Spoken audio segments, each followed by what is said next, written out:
Bye! Hello mga ka-dears in Canada, good morning sa inyo. At ayun nga, kada-drop lang natin kay Mrs. sa kanyang workplace. At sa nakikita nyo nga ay snow na naman. Happy Friday, happy snowy Friday. At ayun nga, kaya nga na sinabi ko, nakikita nyo, snow na naman itong paligid namin. Last Tuesday nga is officially start na ng winter dito sa Canada, pero nung Tuesday din ay nag-start na naman bumuhos yung snow.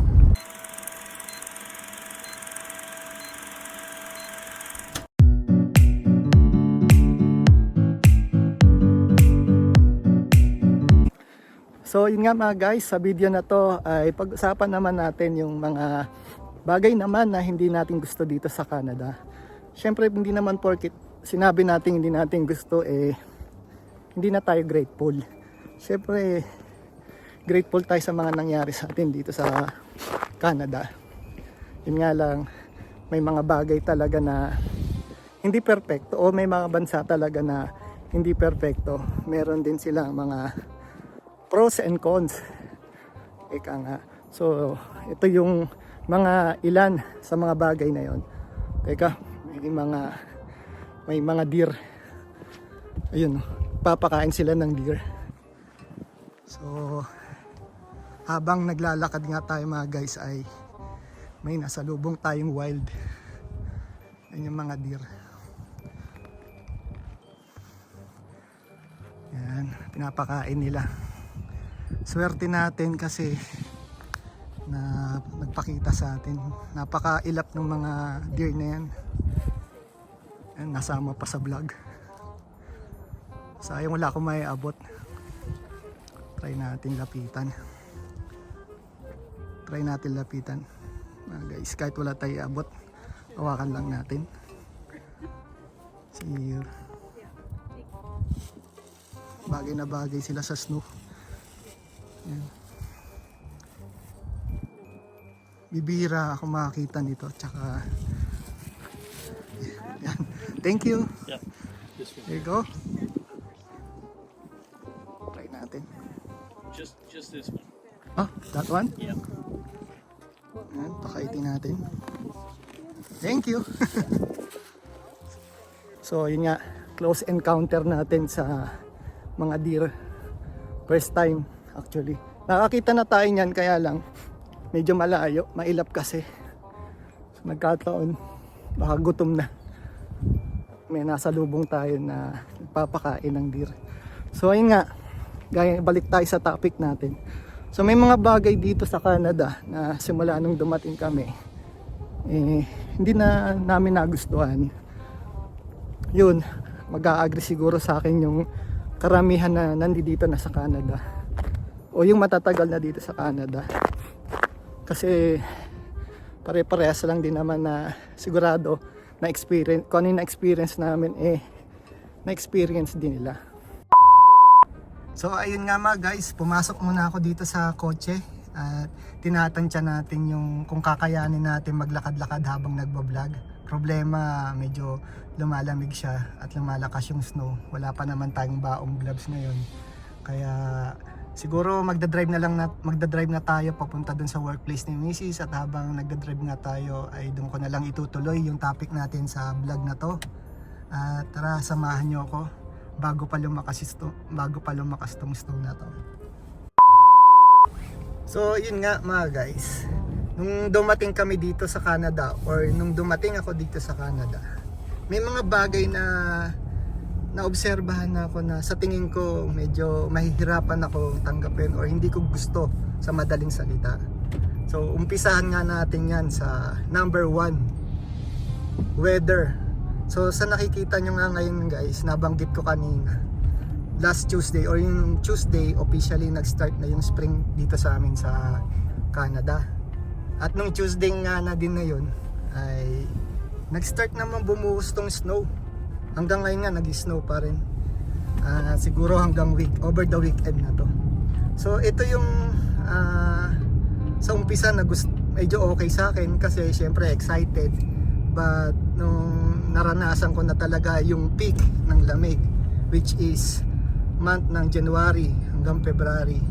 Diyan ko talaga naranasan yung sobrang lamig.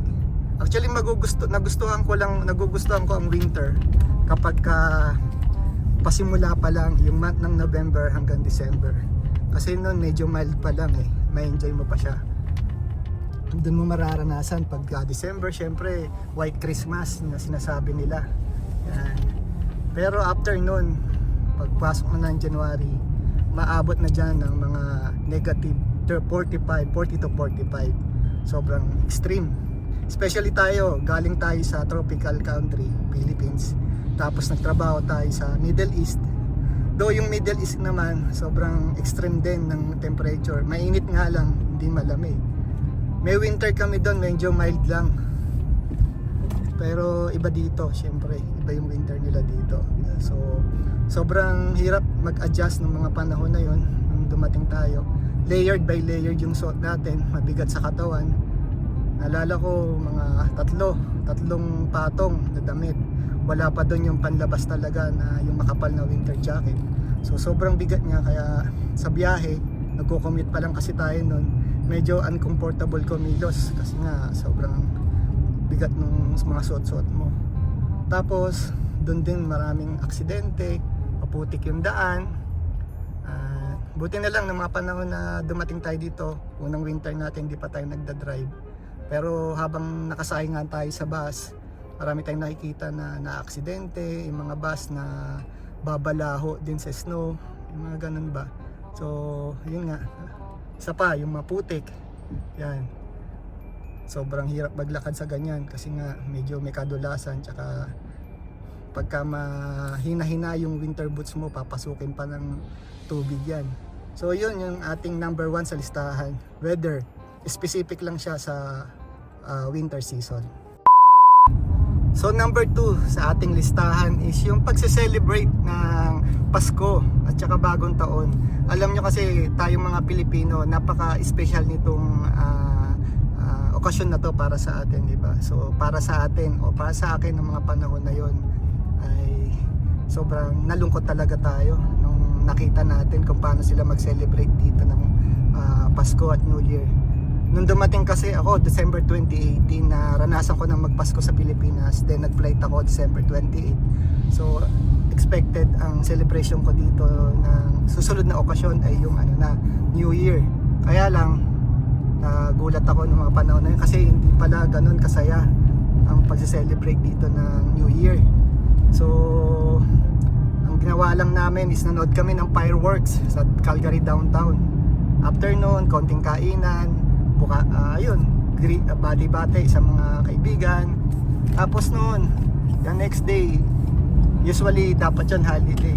May ibang company holiday, pero yung ibang mga kasama namin trabaho uli. So nagtrabaho sila January 31, uwi ng alas 9 ng gabi para i-celebrate ang New Year. So the next day ay pasok uli sa trabaho. Yun yung unang experience ko ng pagse-celebrate ng New Year dito sa Canada. The next year naman, Christmas naman, ganun din. Halos lahat ng kaibigan or kasamahan natin ay nagtatrabaho pa rin ng December 24. At magkikita-kita na lang kami mga 11 PM na ng December 24 din. So mga ilang oras na lang yun bago mag alas 12. Siguro magbabatian lang kami noon, kain ng konti. Tapos bukasan ng gift. At yun, kanya-kanya nang uwi sa mga kanya-kanyang bahay. So ganun siya i-celebrate dito. More on work. Hindi pa kagaya sa Pilipinas na disperas pa lang ng Bagong Taon or ng Pasko, makikita mo na magkakasama-sama na kayo ng mga kamag-anak mo, ng mga kaibigan mo. Umaga pa lang, masaya na sa bahay nyo. Iba-iba pala dito. Medyo nakaramdam tayo ng konting pagkalungkot nun. Kaya kami ni Mrs. pipiliin namin na makauwi sana ng month ng December or hanggang January para naman maranasan uli namin kung paano makipag-celebrate ng Pasko at Bagong Taon sa mga kamag-anak namin. So, daan muna tayo dito sa paborito nating kape, A&W. Saktong-sakto to sa lamig ng panahon. Drive-thru tayo, drive-thru. Number 3 sa ating listahan is yung tax or high taxes dito sa Canada. Actually, itong season na to is yung panahon para sa amin o para sa amin mag-submit ng aming mga income tax return. So hanggang katapusan pa siya ng April. So yun nga, pag nasubmit na namin yon sa ating CRA, doon namin malalaman kung meron ba kaming makukuha or may mari-refund kami na tax or magbabayad pa kami ng tax. Kadalasan kasi yung mga nagdadalawa, tatlong trabaho dito sa Canada, sila yung kadalasang nagbabayad pa sa government. Kumbaga, the more work, the more taxes to pay. Yan yung kadalasang nakikita ko or naobserbahan ko. Bibira akong makakita na isa lang yung trabaho niya tapos nagbabayad pa siya sa gobyerno. Kadalasan nung nakikita ko, yung isang trabaho lang, yun sila pa yung nagkakaroon ng tax refund. Ayun nga, swerte na lang kami at nandito kami sa Alberta. Isa lang yung aming tax, yung tinatawag na GST lang or government sales tax. 5% lang siya. Pero yung mga ibang province dito sa Canada, kadalasan dalawa yung taxes nila. So just imagine, halos wala nang matitira talaga sa sahod mo. Sa taxes na lang talaga mapupunta lahat ng pinaghihirapan mo sa araw-araw. So dito na nga tayo mga guys, nakarating na tayo sa workplace ni Mrs. Antayin na lang natin siya at ituloy na natin yung pang-apat at ang pinakahuli sa ating listahan na medyo hindi ko nagustuhan dito sa Canada is yung medyo delayed talaga ang healthcare service dito. Actually, sa mga pag nagpa-emergency ka nga, medyo nakakalakad ka pa naman, ibig sabihin okay ka pa at hindi life-threatening yung condition mo. Hindi ka pa talaga ma-attend or hindi ka makapasok sa triage, hanggang doon ka lang muna sa receiving area ng emergency department ng isang hospital dito. Inuuna kasi nila yung mga life-threatening, yung talagang hindi na makatayo or yung hinang-hina na. Sila yung mga priority ng mga doktor at nurses dito.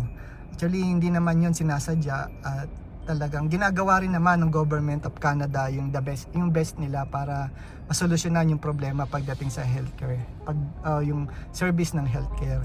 Actually, may mga nababalitaan naman kayo siguro na nagpupunta pa dyan yung mga government ng New Brunswick or ng Saskatchewan at nag-hire sa Pilipinas ng mga additional healthcare provider. So yun yung mga step ng Canada na para lang masolusyonan yung problema namin dito sa health. Actually dito kasi kaya namin nasasabing delayed, yun nga, pag nagpa-emergency ka at okay ka pa, kailangan mo pang mag-antay ng minimum at least 4 hours bago ka makarating or makapasok sa triage at matignan ng doktor. Pero syempre yung good side nun, libre naman talaga ang pagpapagamot dito. Technically hindi siya libre kasi nga binabayaran namin siya through our taxes. Pero ganun pa rin yung ano nun, 'di ba? Ganun pa rin yung outcome. Libre pa rin siya pag pumunta ka or nagpa-check up ka sa family doctor mo or sa emergency, wala kang babayaran. Kung meron man gamot, syempre kung meron ka ring insurance, covered pa rin 'yon at wala kang babayaran. Yung nangyari nga sa akin last month, yung nagpatingin tayo sa ating esophagus, ay last year pa yon binook ng aking family doctor. Pero recently lang tayo nagkaroon ng schedule. Yung mga ganong services na nangangailangan ng espesyalista, yan yung medyo matagal dito. Kasi nga, syempre, gaya nga nasabi ko, kung hindi naman siya life-threatening, hindi ka agad-agad bibigyan ng schedule.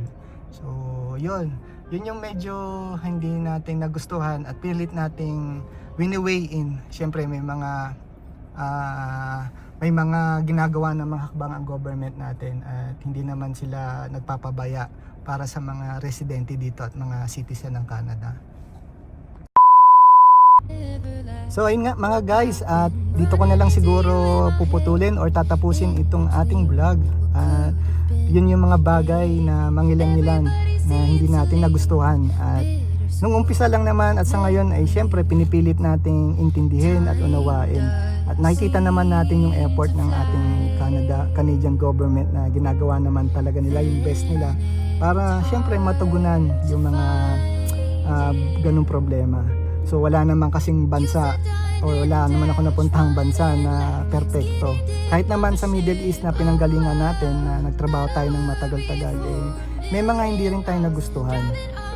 Ganun lang din naman dito. Ang mahalaga lang is matanggap natin kung ano yung ginagalawan natin ngayon. At syempre matuto tayong makontento. Doon lang naman natin, yun lang naman yung paraan para maging happy tayo at contented sa lahat ng mga bagay.